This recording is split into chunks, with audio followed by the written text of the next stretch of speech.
found some more ground bait. Must keep the fish interested in this diet.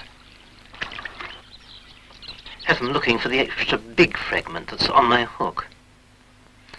A lot of the natural food doesn't stay on the bottom, it lifts and wavers, and that's what I'm hoping the ground bait is doing as it goes downstream through the swim, keeping the fish curious.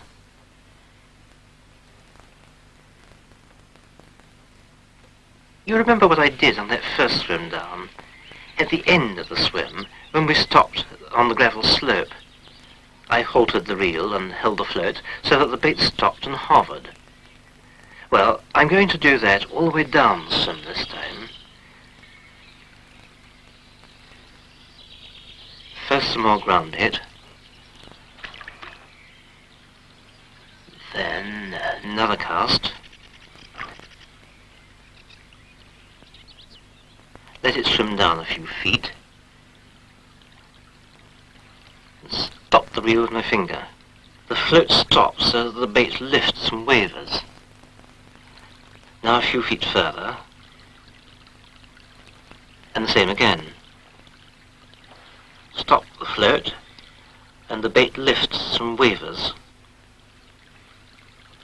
It's called Stret-pegging. It can be deadly in tempting roach. And I do it all the way down the swim.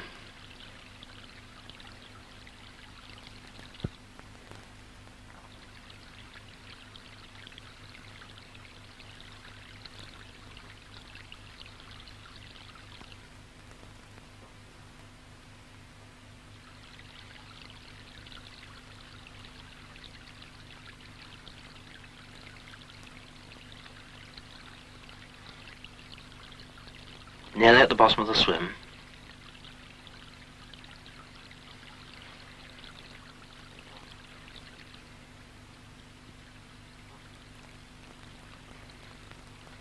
Ah, there's a bite.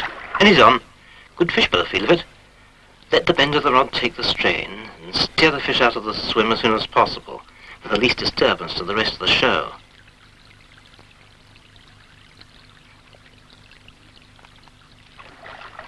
That first plunge is over.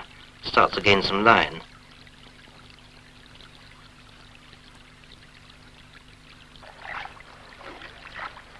Ah, there he goes again. Just let him take a little line. Now, gently, hold on the bend of the rod.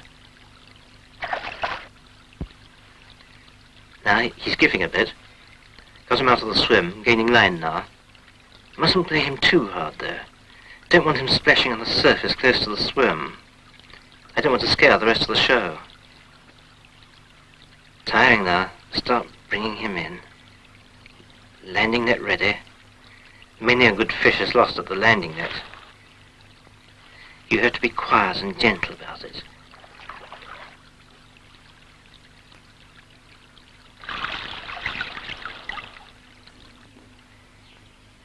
Nice fish. Yes, quite a nice fish. Certainly a pound, might be more, and plenty of others where he comes from. Well, you've seen something of a good day's fishing. I don't know what it is about the roach. I caught everything from them to giant shark, yet I still feel the same fascination of the roach. Certainly isn't their size, certainly isn't their strength. As you've seen, they haven't very much of either. I think possibly it's something to do with their very wide distribution.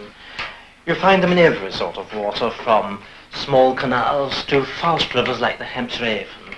And in all these cases, they might be different fish.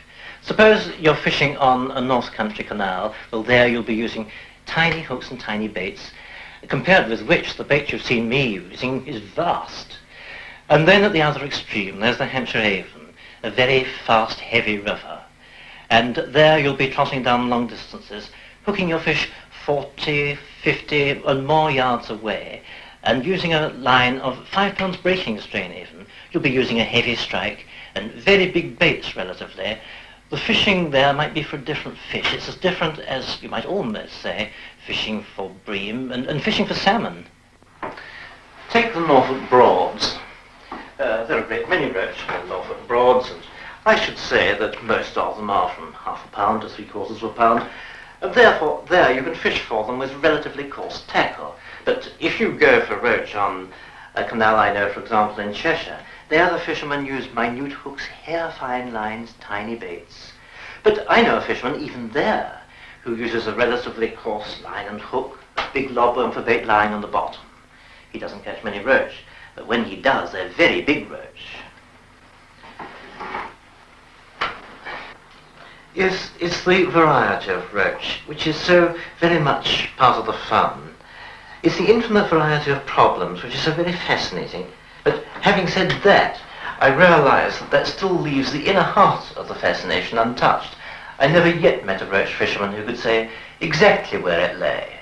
And I'm sure I can't. There are other fish, the same size, or approximately the same size, that are enjoyable to fish for, but they haven't quite the same satisfaction. Well, I shall look forward to the next day's fishing. See you soon.